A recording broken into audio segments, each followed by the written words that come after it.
Dear student, কেমন আছো? I hope প্রত্যেকে শুধু ভালো না, ভীষণ ভালো আছো। স্ক্রিনের উপর একটা প্রশ্ন দেখা যাচ্ছে, তাই না? কি বলেছে দেখো, বলেছে যে এ বি সি ডি একটি rhombus, angle A B C ও অ্যাঙ্গেল ডি এ বি এর সমদ্বিখণ্ডক দ্বয় ও বিন্দুতে মিলিত হলে ও এ বি ত্রিভুজটি হবে।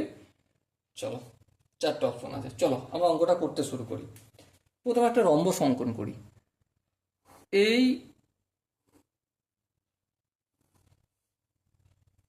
রম্বস দেখো, কোনগুলো কিন্তু 90 ডিগ্রি নয়, কিন্তু বাহুগুলো সব ইকুয়াল। নাম দিই এ বি সি ডি। ওকে, বোঝা গেল।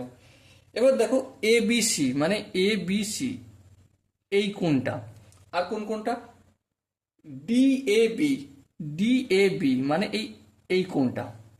ঠিক আছে, এর সমদ্বিখণ্ড কি বলেছে ও বিন্দুতে ছেদ করছে, মানে এই এ কোণটাকে যদি আমি আলফা বলি, তাহলে এখানটা সাপোজ মনে করো ও বিন্দু রয়েছে, ঠিক আছে, আর এখানটা রয়েছে সমদ্বিখণ্ডক হলো এই ও বিন্দু।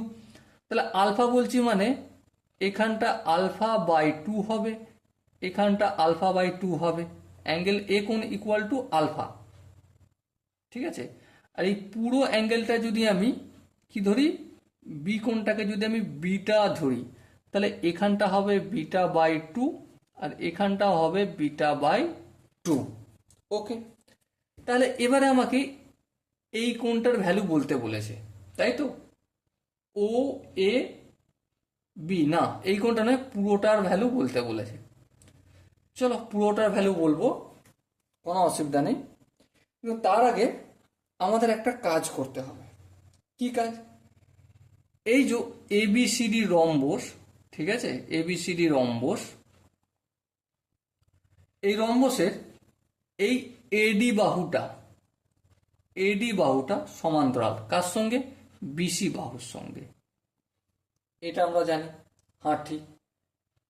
আচ্ছা, ভেদককে, ভেদক হচ্ছে আমার এ বি, এই এ বিটা ভেদক এবং এ বি ভেদক। যদি এই বাহুটার এই বাহুটা সমান্তরাল হয় আর এই এ বিটাকে যদি ভেদক ধরা হয়, তাহলে তাহলে কি এই যে পুরো অ্যাঙ্গেলটা ডি এ বি, এই পুরো অ্যাঙ্গেলটা আর এই সি বি এ, এই পুরো অ্যাঙ্গেলটার সমষ্টি কত? 180 ডিগ্রি। তার মানে এই কোণটাকে আমি আলফা ধরেছি প্লাস বিটা ইকুয়াল টু কত হবে? 180 ডিগ্রি হবে। বেশ, এখানটা কারো বুঝতে অসুবিধা নয়। তার মানে alpha by 2 plus beta by 2 equal to কত? এখানে কি করছে, হাফ দিয়ে ভাগ করছে, তার মানে এটা হয়ে যাবে 180/2 মানে 90 ডিগ্রি। হ্যাঁ, তার মানে এখানটা হলো 90 ডিগ্রি, এই দুটো এখানটা আর এখানটা জুড়লে 90 ডিগ্রি। তাহলে এই কোণটার ভ্যালু কত? অবভিয়াসলি ত্রিভুজের তিনটি কোণের সমষ্টি 180, তার মানে এই কোণটা এই কোণটা এই কোণটা 180 ডিগ্রি, তার মধ্যে এখানটা আর এখানটাই হয়ে গেছে 90 ডিগ্রি, তাই না? হ্যাঁ, 90 ডিগ্রি হয়ে গেছে। তাহলে এবার আমাকে একটা কথা বলো, বুঝিয়ে বলো, এই কোণটার ভ্যালু কত হবে? অবভিয়াসলি 90 ডিগ্রি হবে। বলো, বুঝাতে কি পারলাম? আই হোপ প্রত্যেকে বুঝতে পেরেছো। ওকে, এরপর আসল কাজ করব। কি কাজ? ও এ বি এই কোণটা আর ও বি এ এই কোণটা আমরা কত ডিগ্রি বলেছিলাম? 90 ডিগ্রি সমষ্টি।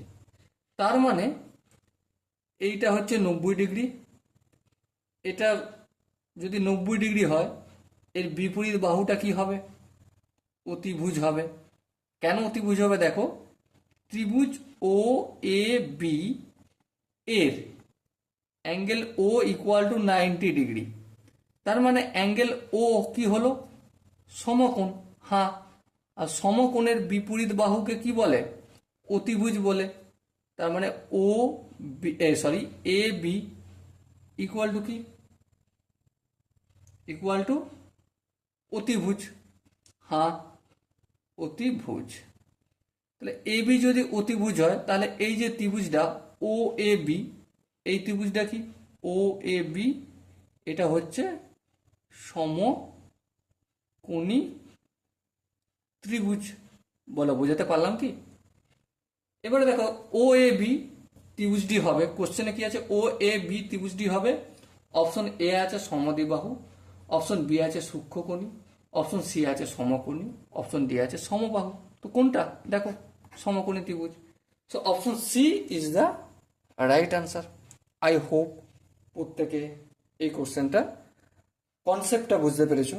যদি কোনো জায়গায় বুঝতে অসুবিধা থাকে, ডাউট থাকে, তার জন্য কি করতে হবে, কমেন্টে জানাতে হবে। ওকে, সো ডিয়ার স্টুডেন্ট, দেখা হচ্ছে পরবর্তী সেশনে। ততক্ষণ পর্যন্ত ভালো থেকো, সুস্থ থেকো এবং জয় হিন্দ।